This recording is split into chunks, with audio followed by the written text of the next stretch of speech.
Most marketing and advertising efforts fail because they ignore how people actually think. They try to persuade, they try to impress, they try to push.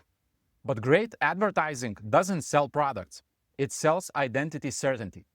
In this video, I'll break down the psychology behind good advertising and the few mental triggers that make an ad instantly work.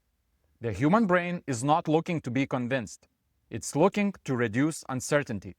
Every purchase is a decision, and every decision carries risk. Is this the right choice? Will I regret this? Will this make me look smart or foolish? Most marketers think great ads are simply creative. They are not. They are psychologically engineered. If you don't understand what makes an ad work at the cognitive level, you'll keep producing content that looks good but underperforms. And eventually, that performance question lands on you. Great advertising doesn't force decisions. It resolves those questions. By the end of this video, you'll understand how to design ads that feel natural instead of pushy, because they align with how brain already makes decisions. I'll also cover where psychological persuasion crosses into manipulation, and how to use these triggers responsibly. Now, let's break down exactly how that works. Great advertising works when it's aligned with how the brain already makes decisions, not when it tries to override it. And most marketers accidentally try to override it. We live in saturated markets. Open any shopping website. Walk down any grocery aisle. Search for any software tool. You'll see dozens, sometimes hundreds of nearly identical options to choose from. Most products today are functionally similar. The differences are small, marginal, incremental. But here's the problem. The human brain is not optimized for evaluating tiny differences across dozens of options. When choices increase, cognitive effort increases. People stall, they pause, they delay, they avoid, or they default to whatever feels the safest. This is decision overload. And it's one of the biggest hidden forces in modern marketing.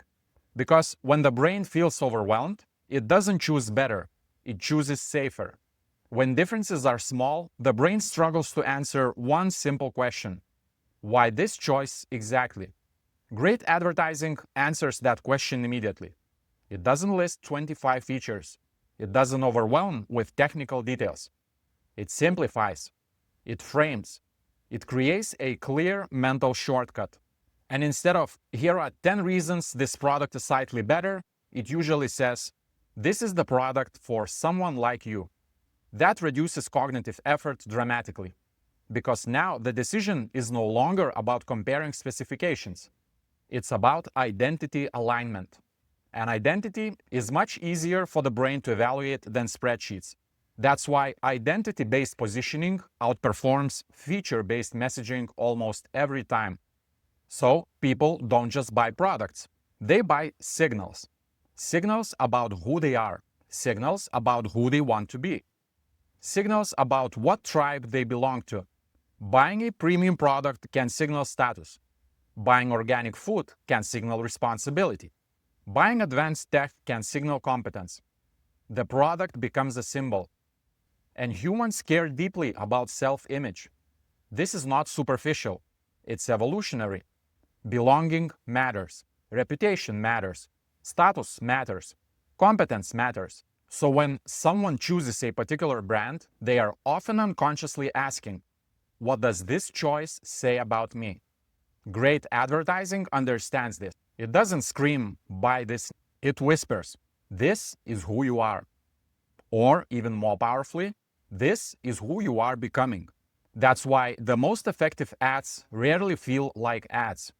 They feel like mirrors. They reflect back an aspirational identity. And when a product aligns with someone's desired self-image, resistance drops immediately. Because now buying is not consumption, it's self-expression. Now let's talk about how the brain actually processes decisions.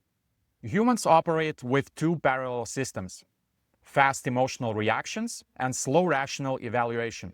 Emotion captures attention. Logic justifies the decision afterwards. If something doesn't create an emotional spark, it's invisible. You scroll past it, ignore it, forget it. Emotion is what says, this matters. But emotion alone isn't enough. After the emotional impulse, the brain asks, can I justify this? If the message is purely emotional, it feels shallow, manipulative, vague. If it's purely rational, it feels boring, cold, and forgettable. Great advertising balances both. It uses emotion to attract and logic to reassure. For example, an ad might show the feeling of freedom, confidence, or connection. That's emotional. But then it anchors the emotion with proof. Quality materials, expert design, real testimonials, demonstrated results. That's rational.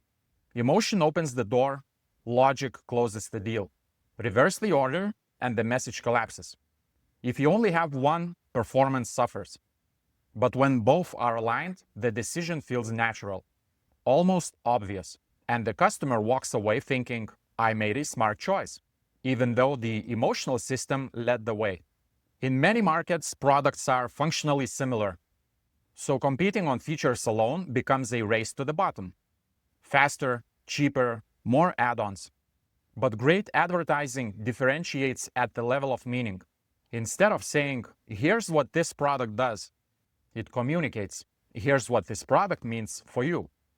It answers questions like, how does life feel after using this? How do you see yourself differently? How do others perceive you? Features explain, but meaning resonates. Features are processed analytically. Meaning is stored emotionally. And emotional memory is more durable. Because meaning compounds in memory, features don't. If two products have similar specifications, but one is associated with a powerful identity or lifestyle, that's the one people remember. That's the one they talk about. That's the one they recommend. Great advertising paints a picture of the after. Not just the functional after, but the emotional after. More confident, more organized, more respected, more at ease. And when that vision feels believable, a product becomes a bridge. A bridge from current self to desired self. That's powerful. Because humans are always in motion, always evolving, always trying to improve. Now, here's where this gets important. The psychological mechanisms behind advertising are neutral. Humans seek clarity, belonging, improvement, security. Great advertising works because it connects products to those desires. But there's a line.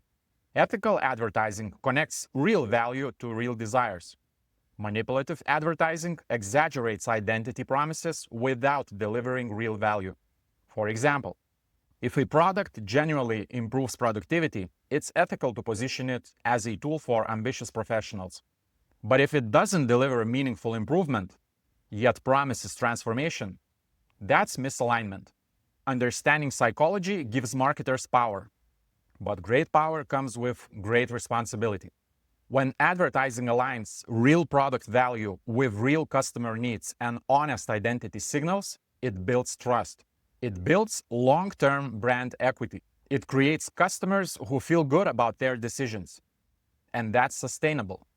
Short-term manipulation might generate clicks, but long-term alignment generates loyalty. So the goal is not to trick the brain. The goal is to reduce uncertainty honestly. And that distinction is what separates sustainable brands from short-term manipulators. Because understanding the psychology behind great advertising isn't just about running better ads.